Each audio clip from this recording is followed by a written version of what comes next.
Okay, this is SmartPhoneProducts3. I don't even really want to talk about how many times that I've done this because I don't check when my microphone is working. And sometimes it doesn't work, and I'm insane because I don't check. If it seems like, wow, I really have everything memorized. No, it's not because I'm looking at the instructions. It's because I've done this many times. Anyways, so let's actually get rid of all of this. And in its place, we're going to paste in our little script code. The only thing this does right here is this, it makes it so that it talks to this file right here. Then in this file, we're going to make this into one giant array. And this array is going to be called products. If I remember correctly, this is how you do it. Yeah, arrays got the square brackets. And one thing I'm going to do is I'm just going to delete all of those semicolons, because this is now going to be an array, and we don't need, or these are going to be objects, sorry, and we don't need semicolons on our objects. Okay, then one thing I am going to do, though, let's highlight this, and let's go to replace. We're just going to replace all of that with nothing. And then we're going to bring in that guy. Control C. And let's just Control C. Control V, sorry. What am I doing? Control C, Control V, Control V, Control V, Control V.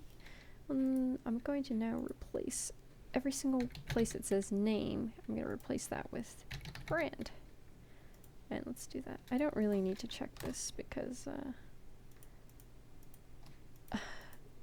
the file's pretty small, so I'm gonna manually get rid of all of these. And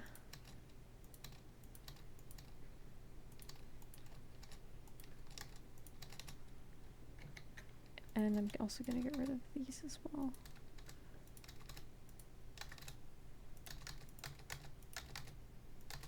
I could probably do this quick with the replace, but why? This is working pretty okay. I'm also going to add the ending curly bracket, and this just completes the objects inside here. Now, the reason why it's being funky right now with all the squiggly lines is because I'm missing these things, the colons. And this is just like, I guess, syntax for the, what the hell? Control Z is the best. But yeah, just missing the syntax stuff. Okay. Okay, so that looks all pretty good.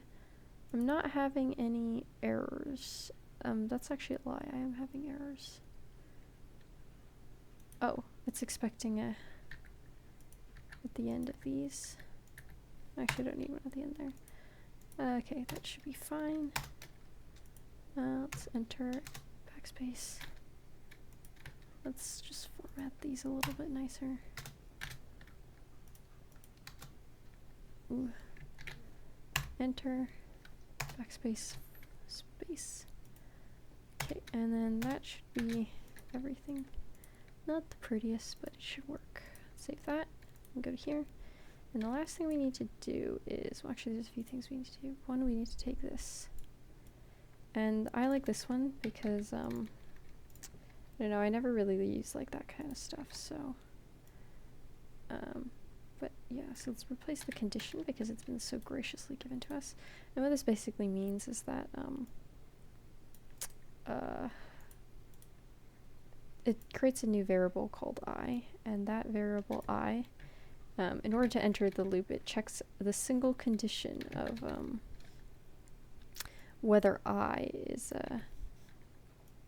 greater than or equal to products. And if it is greater than or equal to products, then the loop doesn't run. But in the case that it's not, which is our case, or like what we want,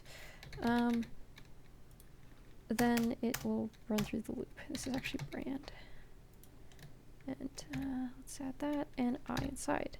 And then it just selects the, like, what project we want based on I, because I is a pretty nice character.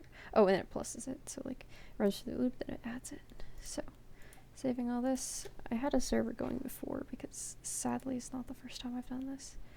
But yeah, everything looks to be working. If we inspect the page source, all of our cool code, and other stuff. So yeah, we know that the references of the name and the price are working because, well, yeah, it's all here. So anyways, that's it. Okay.